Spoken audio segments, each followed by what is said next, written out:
Time টেলার্সের সমস্ত গল্প শুনতে সাবস্ক্রাইব করুন আমাদের ইউটিউব চ্যানেল। আজ আপনার জন্য আশাপূর্ণা দেবীর লেখা অক্ষরে অক্ষরে। আশাপূর্ণা দেবীর জন্ম 1909 খ্রিস্টাব্দে কলকাতা শহরে।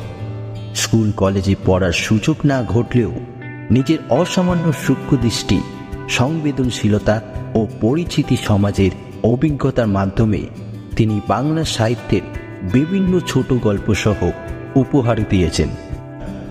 এই অসামান্য সাহিত্যিক প্রতিভা কলমস্তব্ধ হয় 1995 খ্রিস্টাব্দে।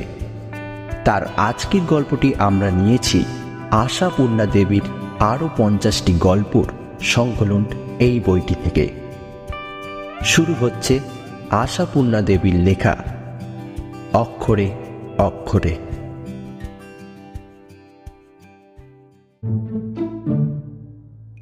মামা শ্বশুরের অসুখ শুনে মাথায় হাত দিয়ে পড়বার কথা নয়, কিন্তু বিরূপাক্ষবাবু পড়লেন।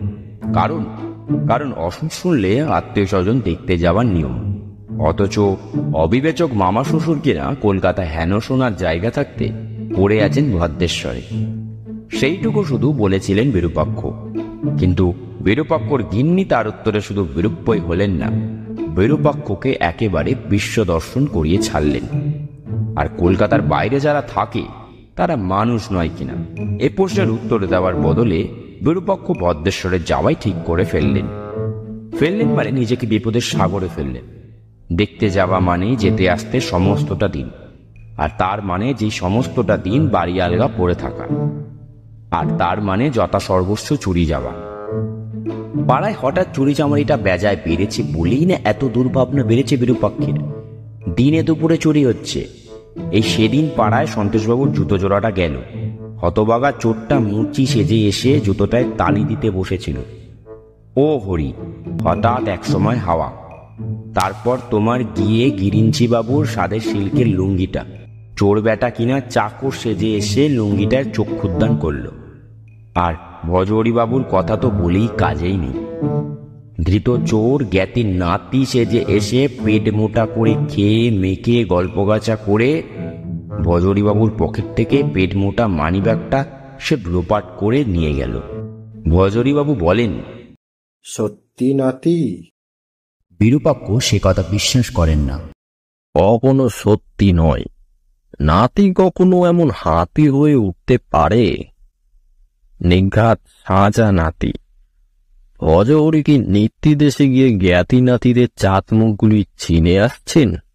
তবে পাড়ায় যখন তিনটে এত বড় বড় কেস হয়ে গেল পরপর, তখন বিরূপাক্ষ কোন প্রাণে সারাদিনের জন্য বাড়ি আলগারিকে? হ্যাঁ, দরজায় ডবল তালা মেরে চলে যেতে পারলে বরং ভালো ছিল, কিন্তু তা তো হবে না। লবু মানে লবণাক্ষ, বিরূপাক্ষর ভাই না, দাদার কবলাক্ষর ছেলে নয়, ছোট ভাই লক্ষ্মীনারায়ণের ছেলে। লক্ষ্মীনারায়ণ ঘুরে বেড়ানোর চাকরি, তাই কলকাতার মেজদার কাজেই ছেলেটাকে রেখে দিয়েছে। তার ছেলেটার কিছু বুদ্ধি শুদ্ধি আছে। বর্দার ছেলে রুদ্রাক্ষর মতন মোটেই চালাক চতুর নয়। সে যাক, অসুখ বিসুখের বাড়িতে তো ছেলেটাকে নিয়ে যেতে পারেন না বিরূপাক্ষ। আর জ্যাঠামশাইয়ের মামা শ্বশুরের সর্দি যার দেখতে রাজি বা হবে কেন সে? অতএব লবু থাকবে, তার মানে যাবতীয় বিপদ থাকবে। লবু থাকা আর দরজা দুহাত করে কোলে পড়ে থাকার তফাৎ তো বেশি নেই। সে কথাই বলেন বিরূপাক্ষবাবু। এই তুমি, তোমার জন্যই আমার ভাবনা তুমি যদি একটু চালাক চতুর হতে। যাক, যা বলছি অক্ষরে অক্ষরে মনে রাখবি, বুঝলি? এই যতক্ষণ না আমরা ফিরবো, বাইরের দরজা ভেতর থেকে খিল লাগিয়ে বসে থাকবি। আইসক্রিমওয়ালা কি ঘুগনিওয়ালা এলে অজ্ঞান হয়ে ছুটে বেরিয়ে যাবি না আবার।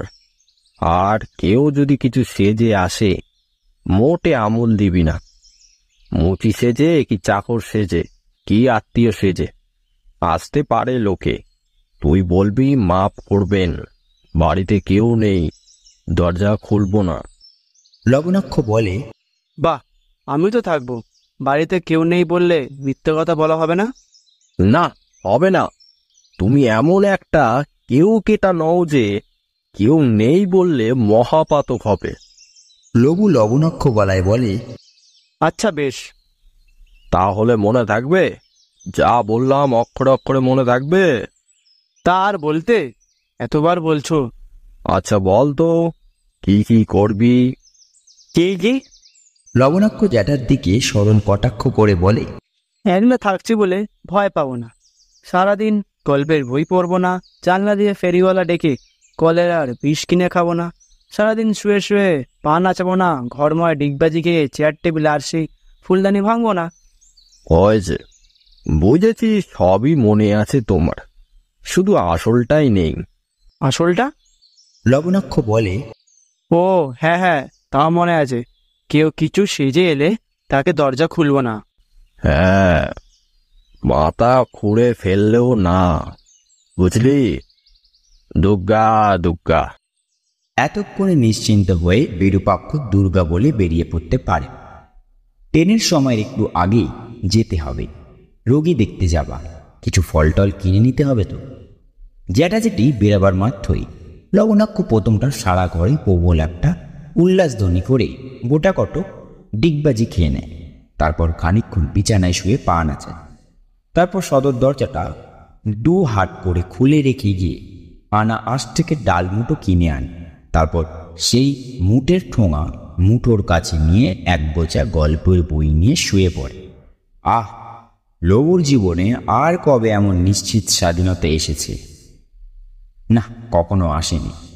এই স্বাধীনতাকে তাড়িয়ে তাড়িয়ে পেতে ইচ্ছা করছে, কামড়ে কামড়ে খেতে ইচ্ছা করছে, চেটে চেটে খেতে ইচ্ছা করছে, গপ করে গিরে ফেলে দিনিক দিনিক নাচতে ইচ্ছা করছে।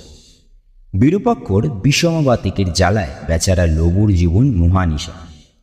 ঘড়ি যেমন সারাক্ষণ টিক টিক করে চলে, বিরূপক্ষ তেমনি সারাক্ষণ টিকনিকুনি। আর শেষ মন্তব্য কি? না, বউপাড়াতে এমন বোকা ছেলে নাকি আর দুটি নেই। লবণাক্ষ যদি নেহার জ্যাটা বলে ক্ষমা ঘেনা করে না চলতো। জ্যাটার টাকের ওপর টেক্কা তুরুপ করে বেড়াতো, বিরূপক্ষ বোধহয় একটু থামাই দিতেন। কিন্তু লবণাক্ষ তা করে না। ও সভ্য ছেলে, জ্যাটার সঙ্গে জ্যাটামি না করে শুধু সরল হয়ে থাকে। আর বিরূপক্ষ বলেন, বোকা বোকা, একেবারে এক নম্বরের বোকা। ওরা অবশ্য নিজেরা খাওয়া দাওয়া করে আর লঘুকেও চর্বচর্ষা করে খাইয়ে দুপুরের গাড়িতেই গেছেন। কিন্তু ঘণ্টাখানেক পর থেকেই খিদে পেতে শুরু করলো লবণাক্ষর। আর আনার ডালমুটো বাদ মারল না। অতএব গল্পের বই হাতে নিয়ে জানলায় বসতে হল রঘুকে। তা মেজো জ্যাঠার সুবিধের না হলেও মেজো জ্যাঠার পাড়াটা বেশ সুবিধের। ঠিক সামনে দিয়ে হরেক মুখরোচক ফেরিওয়ালা, অর্থাৎ কলেরার বিষ চাপলাইয়ার। কিন্তু লবু ও কথা বিশ্বাস করে না। জ্যাঠার অসাক্ষাতে যে পরিমাণ বিষ পান করে থাকে লবু, জ্যাঠার কথা সত্যি হলে তাতে অন্তত 100-150 মারা পড়তে হতো তাকে, অথচ একবারও মারা পড়ে। আজকেও একটার পর একটা চালিয়েও, অর্থাৎ ডালমুটের পর ঝালমুড়ি, ঝালমুড়ির পর কচি ভুট্টা, কচি ভুট্টার পর আলু কাবলি আর ছোলার চেপটি, ছোলার চেপটির পর কোয়ালিটি, কোয়ালিটির পর ফুচকা, ফুচকার পর চিড়ের মোয়া আর বাদাম চাটনি পেটের মধ্যে চালান করেও দিব্যি বেঁচে বসে রইল লোক। দু একবার নিজেই নিজের গায়ে চিমটি কেটে দেখল মারা গেছে না বেঁচে আছে দেখতে। চিমটিতে বেশ চিরবিড়ে উঠল। পয়সা পয়সা আছে। লবুর বাবা বিদেশে থাকেন বলেই আদর করে ছেলেকে হাত খরচা পাঠান, মানে বিষ খরচা পাঠান আর কি। যাক, এসব করতে করতে অবশ্য সন্ধে পার হয়ে গিয়েছিল, আর গল্পের বইগুলো শেষ হয়ে গিয়েছিল। ইত্যবসরে লবু উঠে গিয়ে দোতলা একতলা সারা বাড়িটার যতগুলি আলো ছিল জেলে এসেছে। আর গল্পের বইয়ের অভাবে মেজু জ্যাঠার মুটারিয়া মেটিকা আর সহজ করকুষ্টি বিচারখানা নিয়ে বসেছে। এমন সময় দরজায় কড়া নড়ে উঠল। বুকটা ছ্যা করে উঠল লবু। তারপর নড়ে চড়ে শক্ত হয়ে বসল। কিন্তু কড়া নেড়ে দরজা খোলা না পাওয়া পর্যন্ত কে কবে থেমে থাকে? অতএব মুহুর্মুহু সে শব্দ কড়কড় খটখট ঝনঝন দুমদুম দুরুম দরুম চলতেই থাকে। বারে বারে চঞ্চল হয়ে উঠে দাঁড়াইল। তারপর আবার নিজেকে চেক করে নেয়। অবশেষে সদর দরজার শব্দ থামে। আর একটু পরেই এই জানলার কাছে দুটি মুন্ডু দেখা যায়। কিন্তু মুন্ডু দুটো তো কাটা মুন্ডু নয়, ধরের ওপর বসানো মুন্ডু। তাই সেই মুন্ডু সমেত ধর দুটো জানলার উপরে প্রায় ঝাঁপিয়ে পড়ে। কি আশ্চর্য, তুমি বসে আছো আর আমরা ভাবছি এই সন্ধ্যাবেলায় বাড়ি শুদ্ধ সব ঘুমিয়ে পড়েছে নাকি। দৌড় খুলছ না যে? লবু ততক্ষণে জানলা থেকে খানিকটা তফাতে হটে গেছে। বাইরের মুন্ডু দুটোর প্রতি যাকে বলে একবার নির্নিমেষ দৃষ্টিপাত করে বলে, মাফ করবেন, দরজা খোলা হবে না, বাড়িতে কেউ নেই। গোপওয়ালা মুন্ডুটিকে ঠেলে দিয়ে কানবলা পড়া মুন্ডু এগিয়ে আসে। বলি তুমি তো রয়েছো। আমি তেমন কিছু কেউ কেটা নই। বলি তুমি পাগল নাকি হে? বলি তুমি জামাইবাবুর ভাইপো না? বলি এরা সব গেলেন কোথায়? বিরুক্ষাবাবু আর তার স্ত্রী? বলি জামাইবাবু কি আমাদের সঙ্গে তামাশা করতে নিজেরা কোথাও চলে গিয়ে তোমায় বসিয়ে রেখে গেছে? বলি তুমি কি আমাদের চিনতে পারছো না হে লবণাক্ত? বলি চিনতে পারবে না কি গো? এই সেদিন দিদি জামাইবাবুর সঙ্গে 3-4 দিন থেকে এলে না আমাদের ওখানে। এতগুলো বলির সামনেও কিন্তু বলির পাটার মতো কাঁপে না লোক। অকম্পিত গলায় বলে, চিনতে পারলেই কি সত্যি চেনা যায়? কি করে বুঝবো আপনারা ছদ্মবেশী কিনা? ছদ্মবেশী? আমরা ছদ্মবেশী কিনা বুঝতে পারছো না তুমি? দাও দাও, দরজা খুলে দাও। দেখছো না আমরা মোটমাট নিয়ে বিদেশ থেকে এসেছি। অর্ডার নেই স্যার, কি করব বলুন? লবণাক্ষ অচঞ্চল কণ্ঠে বলে, মাথা খুঁড়ে ফেললেও খুলবার হুকুম নেই। মুন্ডু যুগল অতঃপরে থমকে গিয়ে নিজেরা নিচু গলায় কথা বলা বলি করেন। মাথার দোষ বলেই মনে হচ্ছে। আশ্চর্য, এই সেদিন এমন সহজ ছিল।